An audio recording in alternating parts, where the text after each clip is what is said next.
У меня была большая честь выступать на татами в том городе, в котором я тренируюсь. И, конечно же, я была очень рада моей победе на первенстве России.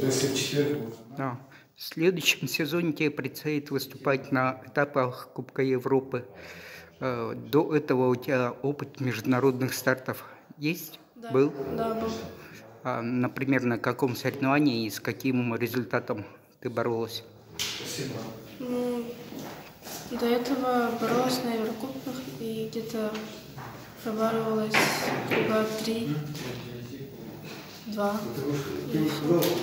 Пример старшей подруги Нургуяны Никифоровой, насколько тебя вдохновлял?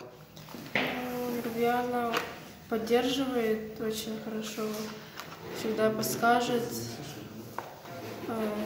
не знаю, там, даст совет. Как у вас со старшим братом Артуром получилось так, что ты начала заниматься дзюдо раньше него?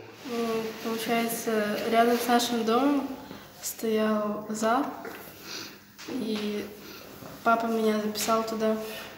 Ваш дом это где? В районе Студгородка. И потом я пошла, походила, мне понравилось, и моего брата тоже записали, чтобы мы вместе ходили. Ближайший турнир, к которому готовишься сейчас? Или сейчас все мысли только о сборах? Кубок Европы в феврале.